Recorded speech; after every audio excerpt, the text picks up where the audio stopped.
ಪ್ರಾಜೆಕ್ಟ್ಗೆ 100% ಲ್ಯಾಂಡನ್ನು ಅವರೇ ಕೊಡಬೇಕು. ಪ್ರಾಜೆಕ್ಟಲ್ಲೂ ಕೂಡ ಒಂದಷ್ಟು ಕೊಡೋದಿದೆ. 50% ಇದು ಕೊಡಬೇಕು, ಅದು ಕೊಡಬೇಕು. ಅದು ಕೇಳ್ತಾ ಇಲ್ಲ. ನಾವು ಅಕ್ವಿಜೇಷನ್ ಮಾಡಿ ಅಟ್ಲೀಸ್ಟ್ ಪ್ರೋಸೆಸ್ ಶುರು ಮಾಡಿ.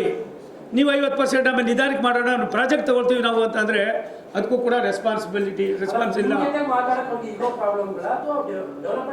ಈಗೋ ಪ್ರಾಬ್ಲಮ್ ಅನ್ನೋದಕ್ಕಿಂತ ಹೆಚ್ಚಾಗಿ ಅವ್ರು ಎಲ್ಲ ಒಂದು ಕಡೆ ನಮ್ಮನ್ನ ಅವ್ರಿಗೆ ಬೇರೆ ಗೊತ್ತಿಲ್ಲ. ಜನರು ಸುಳ್ಳು ಹೇಳೋದೇ ಅವರೊಂದು ದೊಡ್ಡ ಆಸ್ತಿ ಮಾಡ್ಕೊಂಡಿದ್ದಾರೆ. ದುಡ್ಡಿದ್ರೆ ಯಾಕಪ್ಪ ಈ ಪರಿಸ್ಥಿತಿಗೆ ಬರ್ತಾಯಿತ್ತು? ನಮ್ಗೆ ಯಾಕೆ ಮಾಡಬೇಕಾಗಿತ್ತು ಅವರು? ನಾನು ಭಾರತ ಸರ್ಕಾರದಲ್ಲಿ ನಾನು ಹೇಳಿದೆ, ನಮ್ಮಲ್ಲಿ ಕುಮಾರಸ್ವಾಮಿ ಇವತ್ತು ಇಂಡಸ್ಟ್ರೀಸ್ ಮಿನಿಸ್ಟರ್ ಆಗಿದ್ದಾರೆ, ಬಟ್ ಸ್ಟೀಲ್ ಮಂತ್ರಿಗಳಾಗಿದ್ದಾರೆ. 1,000 ಕೋಟಿ ರೂಪಾಯಿ ಕೆಲಸ ಮಾಡಬೇಕಾದ್ರೆ 1,000 ಕೋಟಿ ರೂಪಾಯಿಂದು ಸಂಪನ್ಮೂಲ ಇದ್ದರೆ ಮಾತ್ರನೇ. ಅವ್ರ ಹತ್ರ 100 ರೂಪಾಯಿ ಇದ್ದರೆ 10 ಲಕ್ಷ ಅಲ್ಲ, 100 ಕೋಟಿ 200 ಕೋಟಿ 300 ಕೋಟಿಗೆ ಹಾಕಿ ಎಲ್ಲರೂ ಕೂಡ ಎಲ್ಲ ಒಂದು ಕಡೆ ಸತ್ಯಾನಾಶ ಆಗೋ ಕೆಲಸ ಆಗಿದೆ. ಆದ್ದರಿಂದ ಭಾರತ ಸರ್ಕಾರ ರೈಲ್ವೆ ಇಲಾಖೆ ನನಗೆ ತಿಳಿದ ಮಟ್ಟಿಗೆ ಕರ್ನಾಟಕ ರಾಜ್ಯದಲ್ಲಿ ಹೊಸ ಹೊಸ ಯೋಜನೆಗಳಿಗೆ ಆದ್ಯತೆ ಕೊಡ್ತಾ ಇದ್ದೀವಿ. ನಿಮ್ಗೆ ಗೊತ್ತಿರಲಿ, ಬೆಂಗಳೂರಲ್ಲಿ ಯಲಹಂಕದ ಹತ್ರ 6,000 ಕೋಟಿ ರೂಪಾಯಿನಲ್ಲಿ ಮಂಜು ಅವ್ರ PS ಏನು ಮಾಡ್ತಾ ಇರೋದು? 6 ಕೋಟಿ ಲಾಜಿಸ್ಟಿಕ್ ಪಾರ್ಕ್ ಏನದು ಇತ್ತೊಳಗೆ ಯಲಹಂಕ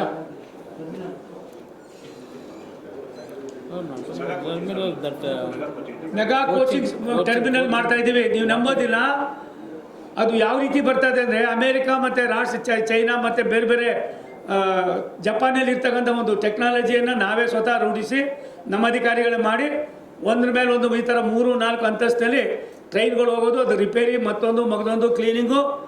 ನೀವು ಇನ್ನೊಂದು 1.5-2 ವರ್ಷದಲ್ಲಿ ಭಾರತ ಸರ್ಕಾರ ಬೇರೆ ಬೇರೆ ರಾಜ್ಯಗಳಲ್ಲಿ ಯಾವ ರೀತಿ ಈ ಒಂದು ಇದನ್ನು ಟೆಕ್ನಾಲಜಿಯನ್ನು ಇಂಪ್ರೂವ್ ಮಾಡಿ ಮಾಡ್ತಾ ಇದ್ದಾರೋ ಅದೇ ರೀತಿ ಬೆಂಗಳೂರಿನಲ್ಲೂ ಕೂಡ ಕರ್ನಾಟಕದಲ್ಲೂ ಕೂಡ ಮಾಡ್ತಕ್ಕಂಥ ಯೋಜನೆ ಮಾಡಿದ್ದೀವಿ.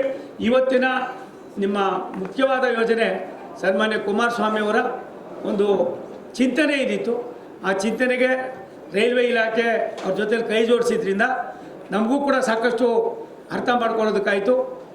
ಈ ಥರದ ವಿನೂತನ ಕಾರ್ಯಕ್ರಮಗಳು ಅಲ್ಲಲ್ಲೇ ನಡೆದಾಗ ಅಧಿಕಾರಿಗಳಿಗೆ ಅವ್ರ ಜೊತೆಲಿ ಬಂದುಬಿಟ್ರೆ ಎಷ್ಟು 10 ವರ್ಷ 15 ವರ್ಷ 8 ವರ್ಷ 4 ವರ್ಷ 3 ವರ್ಷದ ಸಣ್ಣ ಕಡತಗಳು ಎಲ್ಲ ಒಂದು ಸಣ್ಣ ಇನ್ಫಾರ್ಮೇಷನ್ಗೋಸ್ಕರ ನಿಂತೋಗ್ತಾ ಇದ್ದು, ಇಂಥವೆಲ್ಲವೂ ಕೂಡ ಇವತ್ತು ಕ್ಲಿಯರ್ ಆಗ್ತಕ್ಕಂಥದ್ದಕ್ಕೆ ಅನುವಾಗಿದೆ. ಇದು ಒಂದು ಒಳ್ಳೆಯ ಉತ್ತಮವಾದ ಬೆಳವಣಿಗೆ.